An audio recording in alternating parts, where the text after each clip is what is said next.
Bonjour à toi, j'espère que tu vas bien. Aujourd'hui, une vidéo sur la frustration, comment la reconnaître et comment la gérer. J'avais déjà eu envie de créer ce contenu, cette vidéo sur la frustration, parce que c'est une émotion que je ressens, que j'observe régulièrement, surtout en cette période. Et là, 1er avril, encore plus d'actualité. Donc, qu'est-ce que c'est la frustration? La frustration, moi, de la manière dont je la vis, c'est vraiment cet empêchement. La sensation que quelque chose dont je voulais faire l'expérience, que ce soit une personne, une activité, une émotion, même un besoin, une chose, quelque chose que je voulais acheter par exemple, n'est plus disponible, mais retiré, mais enlevé finalement.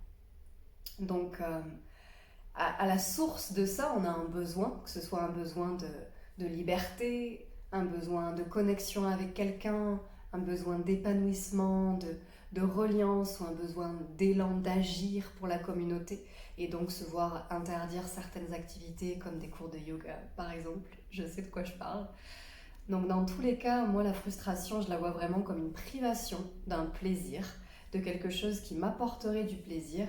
Là, c'est soit volontairement par quelqu'un d'autre retiré, soit le contexte actuel fait que je ne peux pas y avoir accès, ou soit quelqu'un d'autre l'a pris avant moi. Quelle que soit la situation, il y a quelque chose que je voulais qui n'est pas accessible ici, maintenant. Donc moi, je le ressens vraiment dans le ventre, là, au niveau des tripes, où ça bloque. Je me dis, mais je voulais ça, quoi. Pourquoi j'y ai pas le droit? Pourquoi je peux pas y accéder? C'est frustrant. Donc la solution que j'ai trouvée, et vous me direz en commentaire ce que vous avez trouvé vous et ce qui vous aide au quotidien, eh ben, c'est de le remplacer par un autre plaisir. Donc là par exemple, situation sanitaire actuelle, on ne peut pas forcément voyager autant qu'on le voudrait, même en France. Ok, on a le droit à 10 km. Quel est l'endroit autour de chez moi ou autour chez une amie vers qui je vais pouvoir aller, où je peux explorer, où je peux quand même ressentir cette sensation de voyage, de liberté, d'épanouissement? Parce qu'au fond, mon besoin, c'est d'être libre de mes choix, d'être libre de mon temps, de me nourrir de nouveaux paysages, de nouvelles sensations, de vraiment être dans une aventure finalement. Ok, j'y ai pas le droit pour telle et telle raison. Ok, je ressens de la frustration. Je reviens à mon besoin primaire, essentiel, la liberté. Ok, cette première situation-là, ce premier scénario, il n'est pas possible aujourd'hui. Comment je fais pour quand même ouvrir la possibilité vers une autre activité, vers d'autres rituels dans ma journée, vers d'autres moyens finalement de satisfaire ce besoin quand même. Donc moi par exemple, ça va être vraiment d'aller dans un parc et de faire du yoga autant que je veux, sans me priver personnellement d'un temps particulier de restriction. Juste d'être dehors, de respirer. Je me dis que je vais en profiter pour faire plein de cuisine et de pratiquer des recettes que j'ai jamais pris le temps d'instaurer. Donc je vais essayer de shifter, de changer en fait d'orientation. D'abord, j'étais le cap de ce premier liberté, voyage, aller voir des amis à l'océan, voilà, profiter de cet espace de liberté qu'on avait. Ah, on l'a plus, barrière, mon besoin il est toujours là. Je change d'orientation, mon besoin il est quand même là, hein, et j'ai quand même envie de le satisfaire, malgré que cette première option soit pas possible.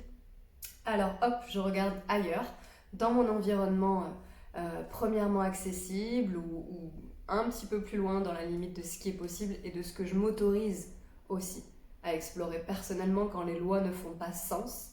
Je m'autorise à ne pas toutes les respecter et en conscience, en sachant les conséquences que ça peut apporter. Donc si j'ai envie d'aller plus loin que 10 km, je suis responsable de moi-même. Je choisis et je fais ce qui me semble être juste pour moi. Comment est-ce que je peux aller combler ce besoin d'évolution, ce besoin de connexion avec l'autre, ce besoin de liberté quand il y a une frustration? Voilà pour aujourd'hui, j'espère que ça peut t'aider parce que c'est une période très instable, très difficile où on a quand même notre ancien paradigme encore, hein, notre ancien mode de fonctionnement où on veut contrôler, où on a envie de se projeter, ce qui est totalement humain. On est quand même des animaux, on fonctionne un petit peu à la carotte hein, quand même. Et quand il n'y a plus vraiment cette date ou cette certitude que l'on peut concevoir des projets et s'y tenir, C'est tout notre monde qui s'effondre. Donc encore une fois, je le répéterai jamais assez, bienveillance, bienveillance, bienveillance envers soi. Si tu as envie de pleurer, si tu as envie de crier, de taper dans un punching ball, fais-toi plaisir. Vraiment, relâche tout ça. Ressens tes émotions. Ressens tes émotions. Merci beaucoup de regarder cette vidéo. Je serais vraiment curieuse de savoir comment toi tu gères la frustration au quotidien. Et puis, à très bientôt pour une prochaine vidéo. Namasté.